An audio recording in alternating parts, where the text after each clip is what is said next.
믿음의 사람에게는 슬픈 사건이 슬픈 사건으로만 끝나지 않습니다. 또 믿음의 사람에게는 실패가 실패로만 끝나지 않습니다. 이것이 바로 믿음의 능력입니다. 이것은 무엇과 같으냐면 오뚜기와 같아서 넘어지는 것 같은데 일어나고 또 망하는 것 같은데 다시 일어날 수 있는 능력이 바로 믿음에 있습니다. 잠언 24장 16절에 대저 의인은 7번 넘어질지라도 다시 일어나려니와 그랬어요. 그렇기 때문에 끝을 보기 전까지는 우리가 믿음의 사람을 판단할 수 없습니다. 종말론적인 판단을 최후의 심판이라고 부르는 이유가 바로 거기에 있습니다. 우리의 심판의 대상의 결국을 우리가 알지 못하기 때문에 그 사람이 마지막에 어떤 모습이 될지를 알지 못하기 때문에 결국을 볼 때까지는 심판을 보류해야 된다는 얘기입니다. 베드로가 예수님을 3번 부인했습니다. 만약에 그 순간에 베드로의 모습을 보는 사람이라면 당연히 베드로를 질타할 겁니다. 비겁한 자다, 겁쟁이다. 그러나 중요한 것은 베드로의 인생 여정이 그 순간에 끝난 것이 아니라는 사실이에요. 그 이후에 베드로의 변화된 모습이 기다리고 있다는 사실입니다.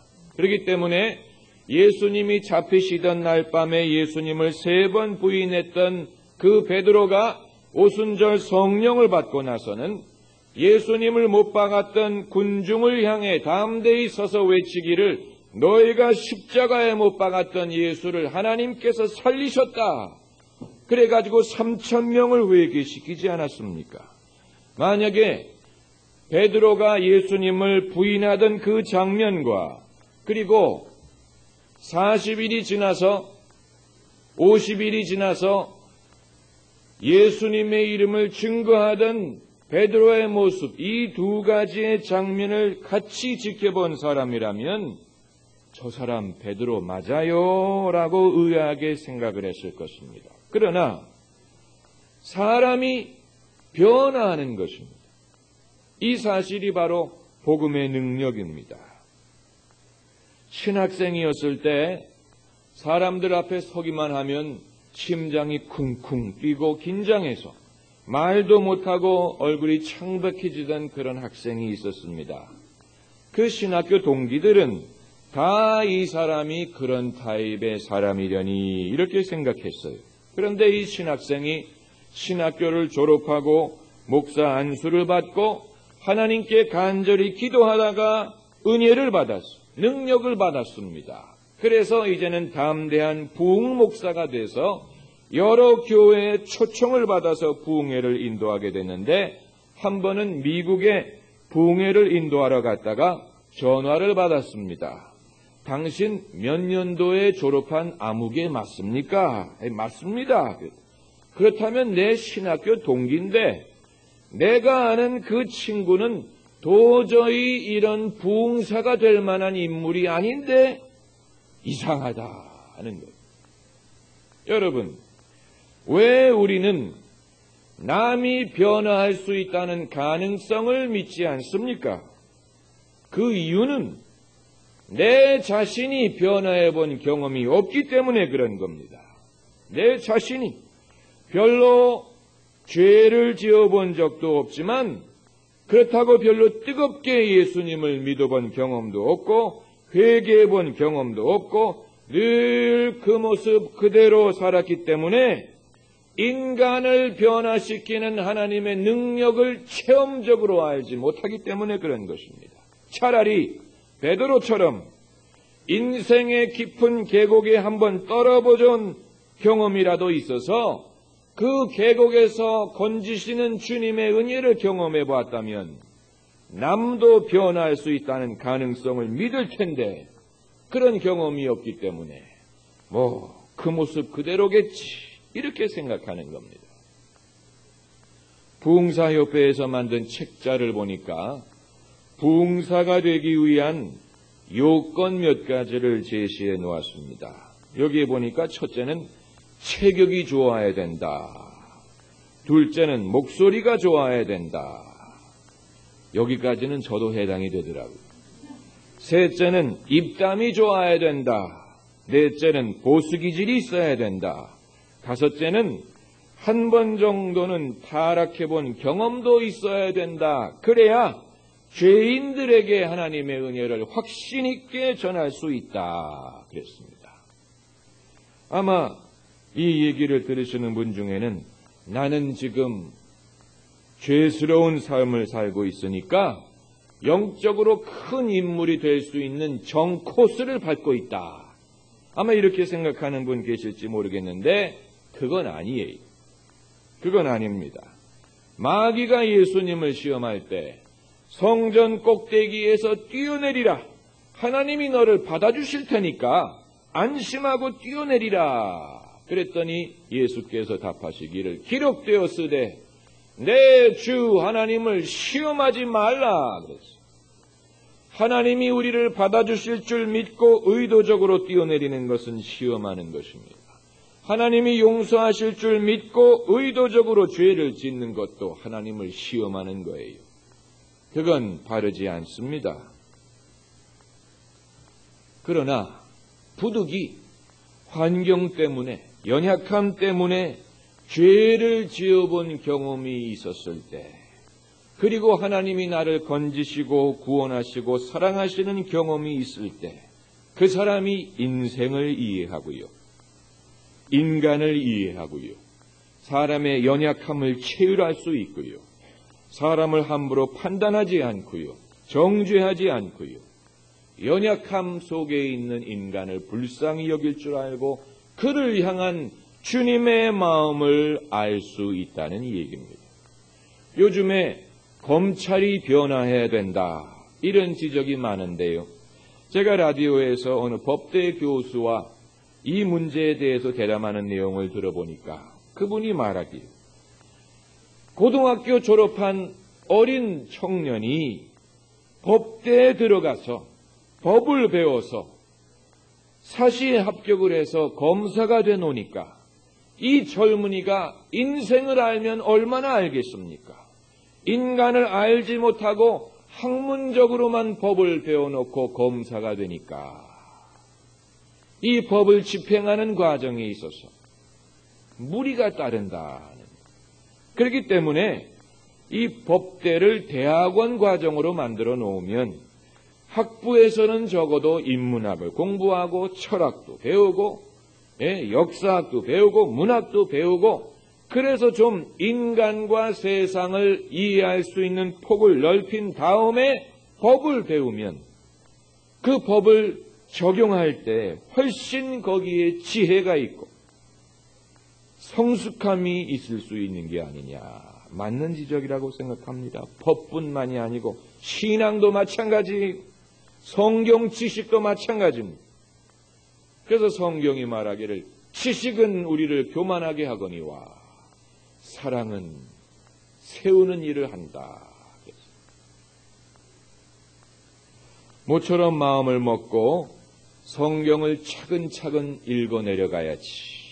이렇게 생각하는 사람이 마태복음 1장부터 읽기를 시작하면 마태복음 1장에 누구는 누구를 낳고 누구는 누구를 낳고 아주 지루한 말부터 등장을 하기 때문에 성경이 너무 재미가 없다. 그리고 취미를 잃어버리는 경우가 많습니다. 마태복음 1장에 등장하는 것이 아브라함의 자손이요 다윗의 자손 예수 그리스도의 계보라 하면서 예수님의 계보, 다시 말하면 예수님의 족보를 소개하고 있는데 여기 등장하는 이름들이 거의가 남자 이름입니다. 아브라함은 이삭을 낳고, 그게 아니죠. 사라가 이삭을 낳지 어떻게 남자가 이삭을 낳습니까? 그러나 남자의 이름만을 등장시켰는데 이 남자 이름의 홍수 틈에 4명의 여자 이름이 등장합니다. 이것은 그 당시에 대단히 예외적인 일입니다. 요즘도요, 여자가 결혼을 하면 그 이름이 사라져버리잖아요. 그때부터는 누구 엄마, 백화점에 가면 수유리에서 오신 누구누구 어머니, 로비에서 누구누구를 만나주시기 바랍니다. 이름은 등장하지 않아요. 누구 엄마에 누구 엄마. 아니면 뭐 아가야, 뭐 여보, 뭐 새댁 이런 식으로 부르지 이름은 이름은 자취를 감춥니다. 남자 중심의 문화에서의 여자의 모습. 그런데도 불구하고 예수님의 계보에 4명의 여자 이름이 등장하는데 다말, 라합, 룻, 그리고 우리아의 아내 밧세바를 얘기합니다. 그런데 밧세바라는 이름을 언급하지 않고 다윗이 우리아의 아내를 통하여 솔로몬을 낳았다 그랬어요. 이 여성들에게는 공통점이 있는데요. 한 가지는 다 과거가 있는 여자들입니다.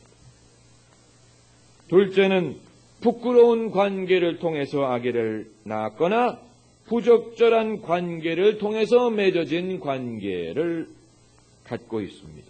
다말을 보세요. 다말은 유다의 며느리입니다. 그런데 다말의 남편이 아이를 생산하지 못하고 죽어버렸기 때문에 기업을 잇기 위해서 이제 그 동생에게 시집을 가야 되는데 유다가 시아버지가 그것을 허락하지 않았어요. 그래서 다말이 결국은 시아버지 유다를 속여서 그를 통하여 아기를 가졌는데 그 아기가 베레스. 라합은 누굽니까? 여리고성의 기생 출신입니다. 룻은 누굽니까? 모압 출신 이방인 과부입니다. 그리고 4번째로 우리아의 아내입니다. 이름조차 언급하지 않아요. 여러분, 다윗이 죄를 짓고 밧세바도 죄를 졌습니다마는 사실은 밧세바보다는 다윗의 책임이 더 많습니다. 그럼에도 불구하고 오늘날 다윗이란 이름은 인기가 많아요. 데이빗이란 이름. 그러나 여러분, 밧세바란 이름 가진 여자 보셨어요? 교회 가면은 다윗 남선교회는 있지만 밧세바 여전도회라고는 못 들어봤어요. 이건 아직도 남자와 여자에게 적용하는 기준이 다르다는 얘기. 오늘날 우리 사회에 소위 VIP 가문들이 있습니다. 돈도 많고 또 명성이 있고 공부도 많이 하고 뭐 그런 가문에 시집을 가면 뭐 큰 영광으로 여깁니다. 부모도 좋은 학교 나왔고요. 삼촌도 고모도 최고의 학벌을 가졌어요. 그런데 그런 가정에 만일 공부를 못하는 자녀가 있었다든가 신체 장애자가 있었다든가 정신지체아가 있었다든가 결혼에 실패한 사람이 있었다든가 그렇게 되면요, 그 가문의 자존심이 그 식구들 중에 그런 사람이 있다는 사실을 인정하게 하지 않습니다. 드러내려고 하지 않고 은폐하고 부인합니다. 가문의 부끄러움이라고 생각합니다. 그런데 예수님의 계보를 보세요. 그야말로 인류 최대의 VIP 가문입니다. 마태복음 1장에 예수님의 족보를 소개하면서 거기 공개하는 여인들이 4명의 여인들이 다 부끄러운 과거가 있었던 사람들. 그건 우리에게 무엇을 시사합니까? 여기에 복음의 능력을 엿볼 수가 있는 것입니다. 복음의 능력. 왜 우리는 똑같이 예수님을 믿으면서도 하나님의 사랑하면 그게 너무 막연하게 느껴지고 은혜하면 그게 남의 얘기처럼 생각되는 이유가 뭡니까? 우리에게 이유가 있어요. 내 부끄러움, 내 연약함 이런 것을 숨기려고만 하기 때문이에요. 그리고 나의 의로운 면, 나의 자랑스러운 면만을 나타내려고 합니다. 남에게만 그러는 것이 아니에요. 내 자신에게도 그렇고 하나님에게도 그렇습니다. 바리새인과 같아요. 성전에서 기도하면서 하나님, 나는 저 죄인과 같지 않음을 감사하나이다. 나는 하루에 3번 기도하고 일주일에 2번 금식하나이다. 자신의 자랑스러운 면만을 내세웠습니다. 반대로 세리는 저 구석에서 하늘을 바라보지도 못하고 가슴을 치면서 하나님이여 나를 불쌍히 여기소서 나는 죄인이로소이다. 하나님의 은혜는 다 모두에게 주어지지만 내가 연약할수록 더욱 귀히 여기사 높은 보좌 위에서 낮은 나를 보시네. 내 자신의 연약함과 부끄러움과 내 자신의 실패를 인정하는 사람이 그 은혜를 경험할 수가 있고, 목마른 사슴이 생수를 마실 수가 있고, 줄인 사람이 생명의 떡을 먹을 수가 있는 것입니다. 할렐루야. 다윗의 삶에 그가 범죄한 다음 큰 풍랑이 닥칩니다. 밧세바가 다윗을 통해서 낳은 아기가 앓기 시작을 하는데 다윗이 금식을 하면서 엎드려서 그 아들을 위해서 기도합니다. 그러나 이 아기가 낫지 않고 죽고 맙니다. 풍랑이에요. 하나님이 주시는 풍랑입니다. 풍랑 중에는 하나님이 주시는 풍랑이 있고 마귀가 주는 풍랑이 있습니다. 예수님과 그 제자들이 배를 타고 갈릴리 호수를 건너가다가 만난 풍랑은 마귀가 주는 풍랑이. 마귀가 풍랑을 주는 목적은 우리를 멸망시키기 위한 것이요, 우리를 죽이기 위한 것입니다. 이 풍랑은 믿음으로 대적해야 됩니다. 믿음으로 꾸짖어야 됩니다. 예수께서 하신 것처럼. 그럴 때 비로소 그 풍랑이 잠잠해집니다. 그러나 요나가 하나님의 명령을 거역하고 다시스로 가는 배를 탔을 때 임했던 풍랑은 마귀가 주는 풍랑이 아니고 하나님이 주시는 풍랑입니다. 그것은 하나님의 진노예요. 이것은 거부할 수가 없고요. 그리고 이것은 대적할 수도 없습니다. 어떻게 해야 됩니까? 요나처럼 해야 됩니다. 그 풍랑의 물결 속에 자신의 삶을 맡겨야 됩니다. 죽든지 살든지 이것은 내 연고로 된 것입니다. 하나님 뜻대로 하옵소서. 다만 나에게 긍휼을 베푸소서. 그 풍랑에 내 삶을 던졌더니 그때 풍랑이 잠잠해졌어요. 풍랑이 잠잠해집니다. 놀라운 것은 하나님이 주시는 풍랑이 잠잠해지게 되면, 끝나게 되면 풍랑이 그치는 날이 와요. 여러분, 우리나라에 태풍이 몰려올 때, 여름에 태풍이 몰려올 때, 태풍 경보가 내려지면 부두마다, 바닷가마다 어떻게 합니까? 고기 잡는 배들을 수십 척을 갖다가 밧줄로 묶어놓지 않습니다. 그리고 풍랑이 지나갈 때까지 기다립니다. 그건 도리가 없어요. 지나가기까지 고개를 숙이고 기다리는 수밖에 없습니다. 하나님이 주시는 풍랑도 고개를 숙이면 숙일수록 빨리 지나가요. 그리고 풍랑이 지나가고 나면 다시 시작할 수 있는 기회를 주십니다. 이게 은혜예요. 베드로가 예수님을 부인하고 큰 풍랑을 겪었습니다. 그러나 풍랑이 끝난 다음에 예수님이 다시 베드로를 찾아오셔서 내 양을 먹이라. 그에게 원래 주셨던 사명을 다시 맡기지 않습니까? 요나의 풍랑이 그치고 나니까 하나님이 요나를 니느웨로 보내서 하나님 말씀 전하는 원래의 사명을 다시 맡기지 않습니까? 다윗이 그의 풍랑이 그치고 나니까 하나님이 다윗과 밧세바로 하여금 다시 아기를 갖도록 하고 그 아기가 이제 장차 다윗을 이어서 그 왕조를 이어가게 하시지 않습니까? 그게 바로 솔로몬이에요. 하나님은 이 아기의 이름을 여디디아라고 지어주었습니다. 여디디아. 그 뜻은 여호와의 사랑받은 자라는 뜻입니다. 어찌 솔로몬만이 하나님의 사랑을 받았겠습니까? 다윗도 그 사랑을 받았고요. 밧세바도 그 사랑을 받았어요.